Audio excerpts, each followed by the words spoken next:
Hi, everyone. Today, we have a very special guest. We are interviewing none other than C E Hoffman, the author of Sluts and Whores. Sluts and Whores is C's debut collection of short stories and poems that challenge negative stereotypes of sex workers via a dark, magical landscape. The link to buy the book is in the description.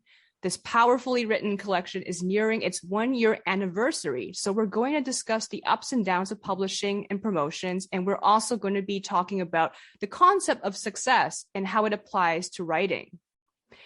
So, first of all, congrats on reaching the first anniversary of your book being published. How does it feel to have been published for a year now?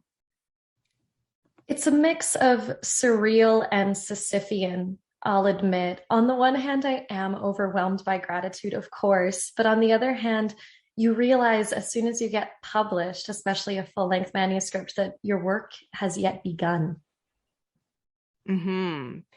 How do you feel like your work has yet to begun? Like, are you adding more things, do you think, or do you think you will be, republishing your work with more additions? I mean, definitely when you receive feedback en masse, as opposed to beta readers or friends, you definitely get a different perspective of the work than you anticipated, which may not necessarily lend to editing that previously published work. It definitely lends to what you're going to focus on in the future. People always say you need to stay true to yourself and your muse, and I totally agree. But artists don't live in a vacuum. We also live amongst our audience, and it's really important to hold that feedback and use that, even if it is feedback where you recognize, well, that person just wants something that I don't offer and I can move on. That's true. How have you defined success as a writer? How would you suggest writers define their own idea of success? I just love that so much because, of course, I've been contemplating on this a lot with the anniversary of the book so nigh. And I think the reason artists especially find difficulty qualifying our success is because there's so often an incongruence regarding our financial trajectory and our career trajectory. We can actually hit an apotheosis like publication, but still, like me, be stuck in a pretty abstemious financial situation. And I think that's a greater problem. It's a societal problem for sure. It's probably, sorry to kick Aristotle's butt here, but it's kind of a materialist problem too. The value that we've put on money so much, that we really have assumed a meritocracy. But I find that materializing the ideal is way more difficult than it sounds. I think a person can have a fantastic idea and even a great product, and that's not always even the same thing, but that won't necessarily amount to sales, especially in this day and age. It won't necessarily result in being known in that traditional way that I myself have associated with success. So it's a real jigsaw puzzle, an emotional jigsaw puzzle for writers, I think, especially because anybody can be a writer, and technically anybody is a writer as long as they have social media or anything like that. So the very craft and the very art is continuously evolving, and it keeps us on our toes spiritually, intellectually, creatively.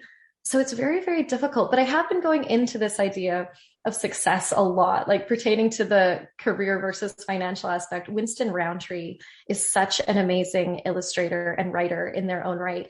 And they're actually illustrating and animating the short film based on one of the short stories in my collection that's going to come out in celebration of the book.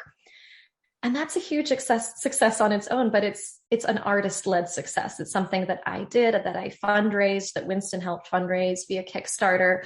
But he has this amazing series called People Watching. Anybody listening, you should definitely check it out. And there's this great episode called the Secret Losers Society, I think is what it's called, where it's people who are secretly losers, or people think that they're not. And one of them is a writer. Yeah. And oh my gosh, he has this point where he's like, anytime I go back to my hometown, people come up to me and tell me how amazing and successful and famous I am. But I literally made $12,000 last year. And that just makes me laugh so much because I looked at my taxes and I made 4K last year. So if I'm only judging success via those terms, I'm not coming up with some great numbers. But if I allow for a broader abstraction of success, that success has to do with much more than what we can see, I come to a greater emotional conclusion. But that's a working process. I mean, we all struggle with the division between art and self, but art is a huge part of ourselves, and ourselves are a huge part of our art. So we do qualify them similarly. When we put our art out there, we're putting a huge chunk of our heart out there, or our babies, whatever you want to call it. So it's a very vulnerable thing for us. And it's difficult to feel rejected, even if you're not being rejected. Again, artists are so sensitive. And I think one of the worst things pertaining to success as an artist is the myth of the overnight success. Nothing grates me more than that idea of the overnight success. There's no such thing. Any overnight success that we know about, they have been toiling away for 10 years minimum as a rule. Usually most of us, we started this when we were kids. I know I did. I wrote my first novel when I was 11, and that's a long time coming just to be almost 30 now and finally having a full-length publication out there. Absolutely. I mean, a lot of the overnight successes are basically kind of manufactured also by the media because it makes a good story. Exactly. We really want that soundbite of success, and I love the idea, kind of the more stoic idea, that true joy, true happiness needn't be found in hedonistic happiness, but in eudaimonic happiness, in effort. The effort and energy that we put into something, the actual process.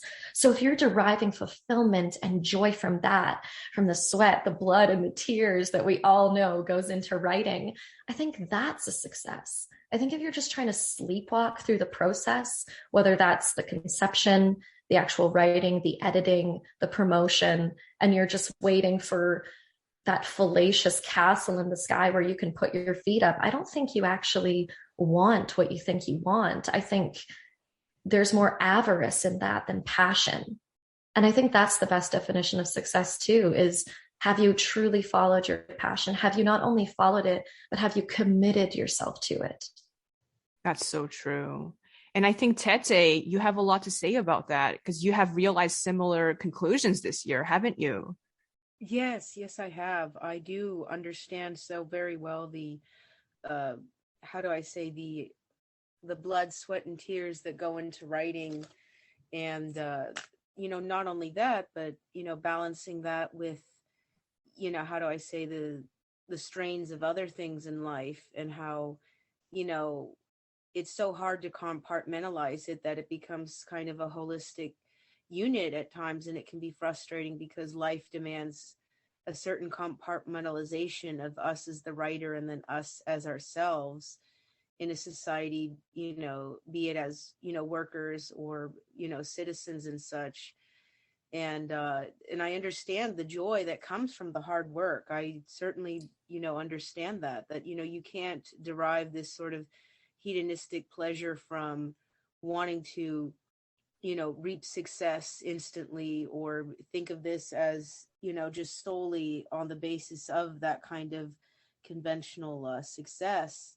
And I understand that very well. And my friend Fortune Games has really encouraged me to pursue the self as a writer, rather than ignore it and be brought down by a system that would encourage people not to pursue it. And I've been very grateful for Fortune Games' encouragement and all of her help and advice.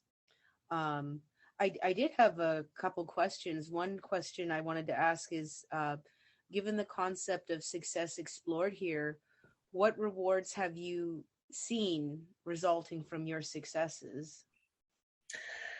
Oh, I love that so much. I love a lot of what you said, of course, because you're so right that this dopamine-driven society actually kind of looks down on the true effort that results in true success. And I think that true success is mostly internal. I think for me, when I look at it, I really try to measure these successes by my amount of gratitude and my amount of generosity. I think those are two of the greatest treasures that humankind can behold. And there's been frustrations. I'm not going to candy coat this process by any means. That would be naive and misleading. There's been so many ups and downs, but there's been many a zenith as well. And most of that is internally driven, where I am so humbled. So I think that's been the best thing about it for me personally, is that it's really, really opened up my heart chakra, that ability to receive, that ability to celebrate myself, to accept myself where I am. And then, of course, again, though, this seems to be an iteration here. Maybe it's a theme. We don't belong in a vacuum.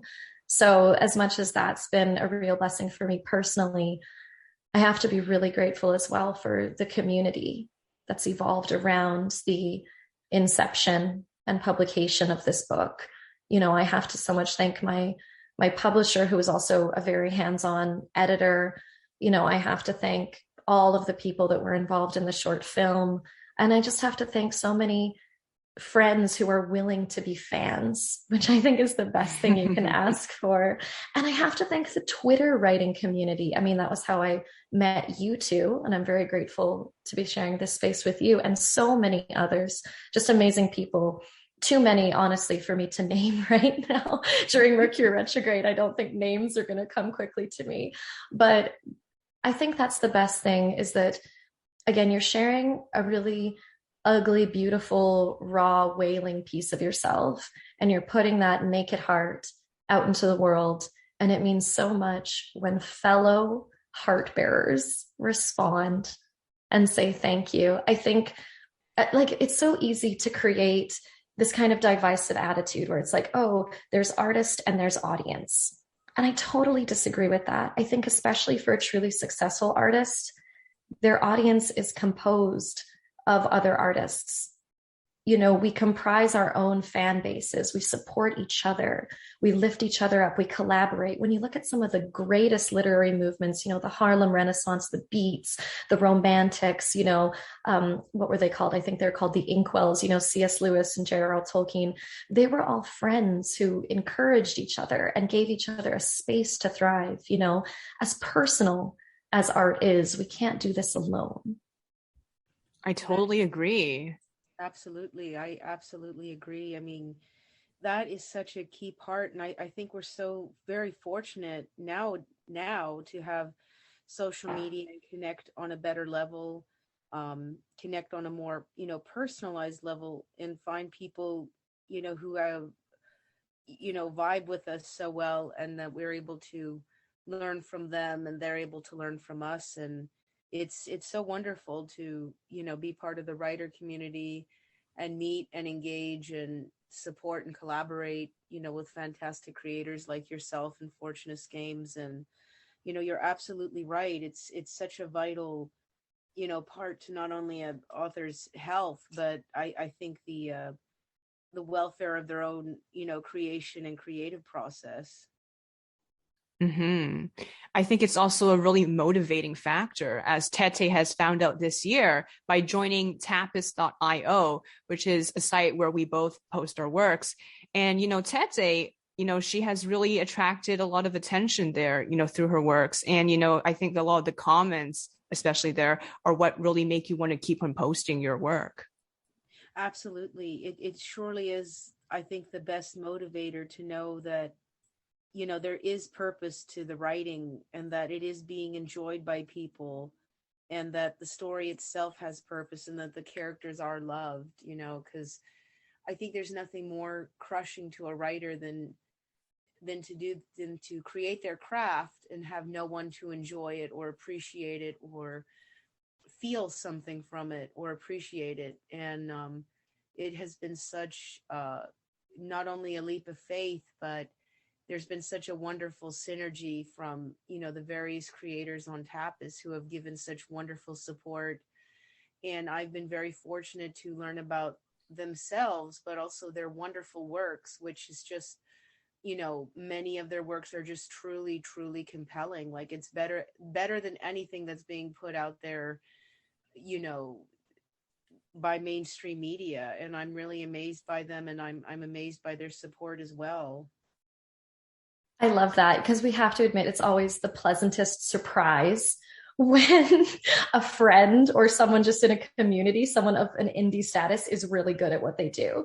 I think it's like when you go see a local band, you have a certain bar, and that is placed there because of the mainstream presumption, right? The bandwagon fallacy, right? If it's popular, it must be good. If it's not popular, it must not be. And we don't realize that there's tons of just industrial algorithms that actually decide what's popular and what's not. It doesn't actually have to do with merit. But at the same time, we still hold those prejudices. And when you go see that local band, and they're amazing, I think for me, especially, because I do still judge success by this, sometimes my first question is like, why aren't they famous? Why aren't they on the radio? And actually, that makes me think of Borscht, this amazing Edmonton band.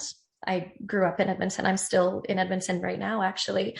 And they just released a new album. It's fantastic. One of the songs from the album is the credit song on the short animated film. And they just write amazing stuff. It's that quality of art. And I think that's the real measure of success too, because why are we all here? We're here because Muse called us here, right? We are subjects to the Muse. And what does the Muse ask of us? It asks of us to give as much as we can and to do the absolute best that we can. It's like that part in Franny and Zoe, where Zoe's like to Franny, like, if you have to act, if you have that hankering, you have to do it with all of your might. Be God's actress. How pretty would that be? And I love that. I love that the Muse doesn't just call us to create and play and explore. She does, but she also asks us to do it with all our might and to find the true expanse of living within that. Yes, that's so true. That's so true. That is absolutely, absolutely right. To, be totally driven, by the Muse, and it's an experience. How do I say that? Creators have that joy to experience. And I did have another question, since we're on the subject of motivation. Would you say that these successes affected your motivation in writing, or did it change your viewpoint on certain aspects of life or issues? Yeah, I think that all art is therapy if you're doing it right. So there's been a lot of therapy for me with this book. Of course, even the subject matter of the book, I could say it was something I wanted to put to bed. I've even referred to it as a kind of exorcism, but I think all of that's a little dramatic, because really for me, this was just bringing an unspoken part of life to light. Not to say it's entirely unspoken. There's some really cool nonfiction collections written by sex workers about sex work, but I had yet to see that subject matter elucidated via fiction. And since I'm a fiction writer, I thought that was a really perfect place for me to write in, honestly and truly. And I didn't write these stories around a theme. I actually looked at my catalog and found that a lot of my stories already featured sex workers. So it just was a really, really seamless fit. So that's definitely the way that it's changed my outlook on life. It's really solidified for me the idea that art can do more than just entertain. I like to think of this book as educational, but I like to think that it can do something more too, that it can humanize a group of people that unfortunately to this day are not extremely humanized. As for motivation, I have to admit, all of the rigors of self-promotion have definitely zapped me of some of my stamina. I did have to take a little hiatus from promotion, and I have written less while promoting. You're putting so much of your chi into that. You really can't diversify your output much more beyond that. But I think that also gives respect to the natural ebb and flow of the creative process. Sometimes you're gathering inspiration, writing, editing, revising, promoting, or seeking agenting or publishers, which is a whole other facet. And literally each one of these things is a part-time job. And we really need to give ourselves compassion and practice a lot of compassion, because so much is expected of artists with the advent of the internet. It's this idea of, oh, well, you can do it all yourself, so why shouldn't you? And the answer is, well, gosh, because like you were saying too, I need work-life balance. I don't know how to do all of this.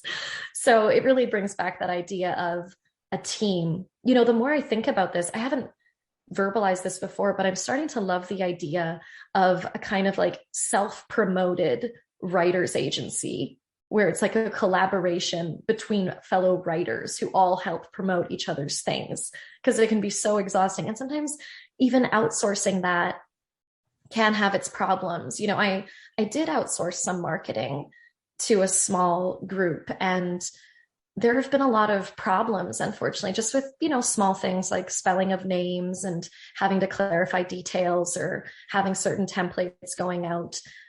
So it didn't quite work for actually alleviating that burden. It actually became something else I kind of had to manage. So I like the idea of fellow writers championing writers, you know, and actually doing that as a collective. Yes, that's absolutely true. I think that's such a vital thing. And I was actually thinking of that when you were mentioning earlier about the writers' movements, you know, and different groups that, you know, had emerged, like the Romantics, the Inkwells. I was even thinking about, you know, abroad, like say the, you know, European futurists and such, you know, it's so vital to have that, because, you know, what with the machine of everything, of popular demand and the algorithm perpetuated by the mainstream media, which is, you know, very much, you know, corporation itself, it tends not to support the individual voices. It you know, which is very vital to get out there. I was going to say, you know, just from a, you know, very practical standpoint, how was it like to publish Sluts and Whores for the first time? Do you have any publishing tips for other writers who are interested in publishing? Like, how did you find your publisher? Was it easy or hard to find a publisher? You know, the sort of the practicality of it, you know, sort of the beat the pavement, if you will. Oh yeah, I love that question, because I have learned in trial by many fires. I was overzealous, overeager, and it's a long time ago now. You know, I had a few, I would now, in retrospect, I would call them semi-finished products. You know, they were completed manuscripts, but they needed revision. And when I was, you know, 18 to 20, I wasted no time querying as many agents as I could find, you know. And back then, of course, I was doing it with those big Writer's Digest, like they're like these monoliths that you could buy. It was like a little directory of agents, and I used those many a time. And I did get, you know, some requests for pages or manuscripts, but it all really fell through, which definitely damages one's self-esteem. It definitely makes one a little shy to jump back into the fray, which is another reason why I think it's so important to come into one's inner stillness and inner knowing, and, you know, quote Jonathan Larson, be motivated by love as opposed to fear. And I think, unfortunately, for a lot of writers, because we have many time bombs ticking away, many time bombs, you know, whether it's the rent or our mental health or anything else, we really feel a certain pressure to get things out there. You know, for that same reason too, we hate the idea of our characters being locked in some cellar where no one can see them. But I think sometimes that can then lead to rash decisions or taking things out before they're ready. Because when I look back now, if I'd had any of those things published then, I would abhor them now. And instead, I was able to sit with them. And actually, one of those books in question is one of the next things I'm going to pitch. So when it came to Sluts and Whores, this had been a long time coming, and I'd taken a long rest from trying to pitch full-length manuscripts. I'd continued to get things published in short form, mostly short stories and articles, a few poems. I'm not the best poet, though, but a few. So at this point, it was really an advent of flow. It definitely just came to me. It definitely came to me as a vision. I saw the title and the cover. The cover was all my idea from the beginning. Well, no, that's a silly thing to say. It wasn't my idea. It was channeled to me from Muse. So it became very obvious that this was what I wanted to do. The best advice I would start with is for a writer to know what they really want from publishing. Because of course, with self-publishing, you're out there and you are in complete control. So I think self-publishing is best for people who are like, I'm just happy with this as it is.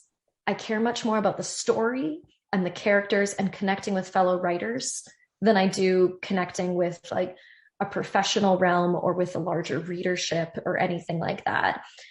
And when you're not so hung up on typos and, the editorial process, I always especially recommend self-publishing to punk writers or transgressive writers, because that stuff always has sat a little raw, and it's supposed to be unpolished. So that would be my recommendation for that.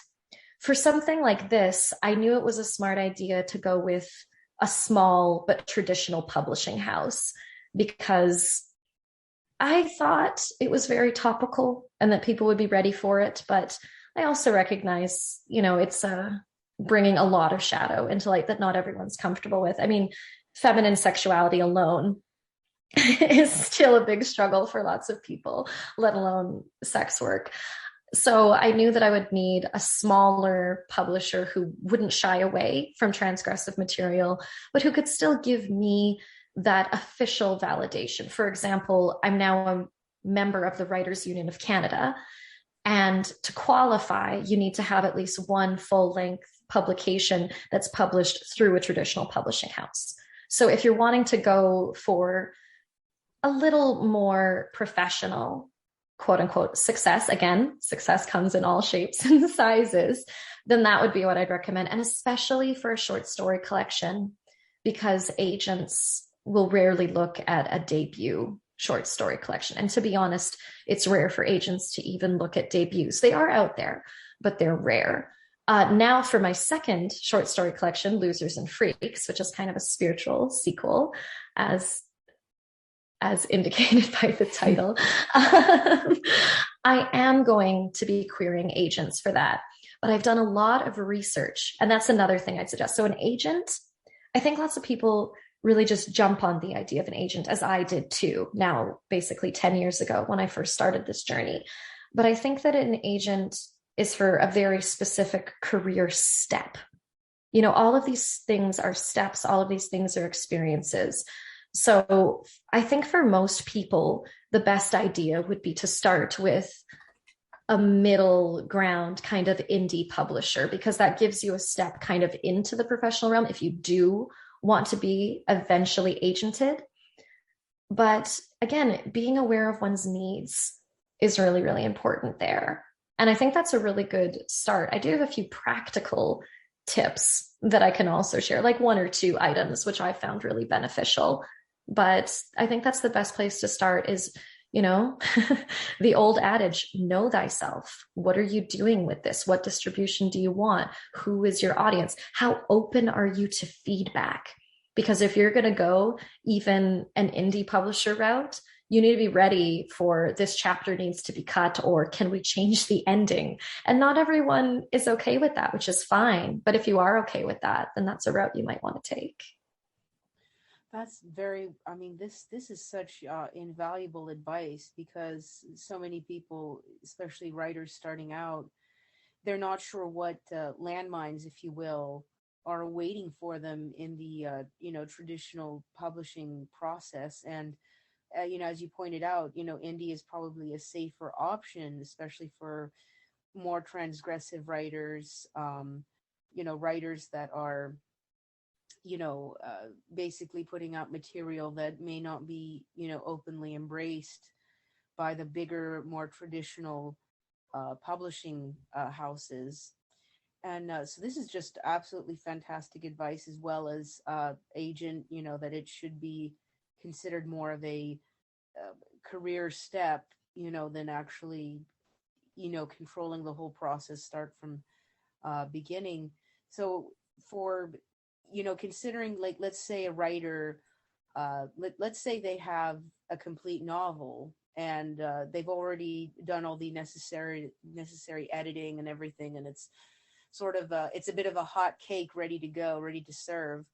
What would be the best option for that kind of writer seeking up publication? Would it be wise for them to secure an agent, or should they, be, very independent on their first outing with this? It would depend a lot on their current training and CV. So if you already have a number of publications in magazines or anything like that, you could already maybe go with an agent, especially if you have formal education in writing. Other than that, I would still suggest that they take a step back. If they haven't been published many places yet, start with that. Start with publishing some novel excerpts in magazines and short stories, anything else, any other material that you have. Get yourself involved in the community, because that's what it's all about too. And then it's wonderful, because then once you get a book out, you have these promotional channels. You can go back to that editor who loved your stuff and say, hey, can you put an interview on your site or something like that? So that would be what I would definitely recommend starting with, is make sure that you have a real catalog. Make sure that your book has a backbone in your own literary universe. Make sure that when you go to a publisher or even to an agent, that you can show them, I'm in this for the long haul. This is what I've already done, and this is what I want to do. You really need to show that you're serious. And again, though, there are always people who are willing to take a chance, but most people want to see that you are really firm in your voice and your craft before they're going to want to invest that time in a full-length publication.